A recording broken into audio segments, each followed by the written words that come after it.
Romain Labary, bonjour. Bonjour. Alors on est aux assises du management de la santé en Grand Est aujourd'hui. Et habituellement, je présente les personnes qui font ces petites interviews, mais vous avez un parcours tellement original que c'est peut-être plus simple si vous vous présentez vous-même et on va en venir au point juste après. Très bien. Alors donc moi à l'origine, je suis étudiant en médecine, donc j'ai commencé à la faculté de médecine de Nancy et j'ai tout de suite été très attiré par la recherche, et notamment la recherche en neurosciences, et donc j'ai fait ce qu'on appelle un double cursus, médecine-sciences.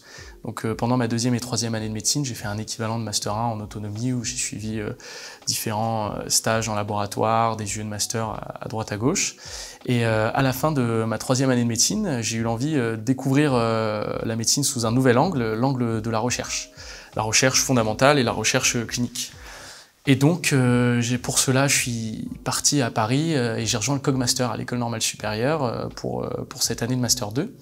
Et suite à cela, j'avais le choix entre retourner en médecine, finir mon parcours et ensuite faire ma thèse de sciences pour la partie recherche. Mais finalement, j'ai eu une belle opportunité avec le professeur Nakache à l'Institut du cerveau, donc j'ai embrayé directement sur une thèse en neurosciences. Donc en parallèle de ce parcours, quand je suis arrivé à Paris pour mon master, j'ai eu une envie de découvrir la médecine sous un nouvel angle parce que du coup j'avais déjà cet angle clinique, l'angle de la recherche que je venais d'expérimenter, et j'avais envie de l'expérimenter sous l'angle de la santé publique et de l'entrepreneuriat.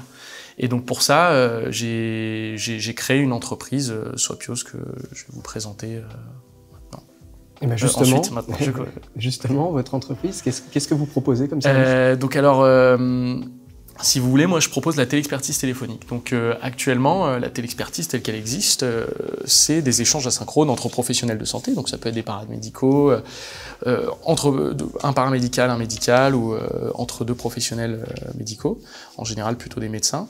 Et donc c'est un échange écrit au sujet du cas d'un patient. Le cas classique, c'est je suis, imaginons, médecin généraliste en ville, j'ai un patient qui a une petite lésion de la peau, j'ai du mal à l'identifier. Au lieu de l'envoyer chez un dermatologue, de prendre un rendez-vous, je vais sur les solutions qui existent déjà, je prends une photo, je l'envoie, j'écris un message en décrivant les aspects de la lésion, etc.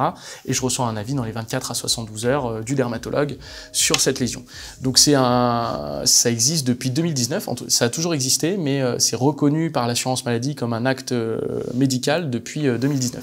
Donc c'est un cadre qui a beaucoup bougé par rapport au remboursement et aux conditions de remboursement en général. Mais donc moi, par rapport à mon expérience hospitalière, j'y voyais un gros inconvénient, c'est que ce que j'ai beaucoup expérimenté, c'était l'échange d'avis synchrone, que ce soit entre différents services de médecine ou entre la ville et l'hôpital.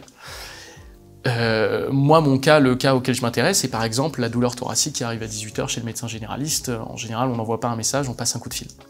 Et le problème de ces coups de fil, c'est qu'ils sont pas traçables et on n'a pas de compte rendu qui sont générés à la fin. Pour être éligible à la téléexpertise, il faut sécuriser cet échange et qu'il y ait une trace de ce dernier. Et donc moi, ce que je propose avec mon application Swapios, finalement, c'est de sécuriser ces échanges téléphoniques entre professionnels de santé. Et à la fin, on génère un compte-rendu structuré qu'on joue directement au dossier patient. Et donc ça permet d'une part d'assurer la sécurité de ces échanges, et donc notamment d'être RGPD compliant, etc., de les tracer, donc il y a un horodatage, on sait exactement qui a discuté avec qui, et le côté très pratique, c'est que ça demande moins de travail aux médecins si jamais ils veulent garder une trace de cet échange. En fait, nous, on a directement le compte-rendu qui est généré par l'IA qu'on joue au dossier patient. Et donc, c'est une nouvelle manière de faire de la téléexpertise. On a essayé de la réinventer et de coller aux besoins de ces professionnels de santé à l'hôpital et certains professionnels de santé de ville qui ont des demandes auprès de l'hôpital. On voit avec votre projet qu'en fait, très pragmatiquement, avec l'entrepreneuriat, avec la création d'activités, on peut changer le métier de soignant et puis on peut changer le fonctionnement des organisations de santé. Exactement, ce serait l'objectif à terme, mais actuellement, je le vois pas directement comme un changement. Moi, mon ambition quand j'ai créé cette entreprise, c'était de me rapprocher au plus possible du besoin initial de ces professionnels de santé et d'essayer de changer le moins possible leurs habitudes. C'est qu'il y a une manière de fonctionner, donc c'est sûr qu'actuellement ça peut pas fonctionner comme ça, en tout cas c'est très compliqué. Et donc l'idée, ça a été de leur proposer une solution qui ne les bouscule pas dans leur manière de fonctionner, mais qui leur permet finalement ces avancées, ces évolutions technologiques pour valoriser davantage les actes qu'ils font, assurer une traçabilité, améliorer la coordination entre professionnels de santé, et in fine, finalement, avoir un parcours de soins qui est fluidifié. Bah, c'est très clair. On va suivre le développement de votre projet, la finalisation de votre thèse aussi en attendant. Merci à vous et puis vous viendrez nous raconter la suite Merci lors à vous, des avec prochaines grand assises. plaisir. Merci encore. Bonne journée.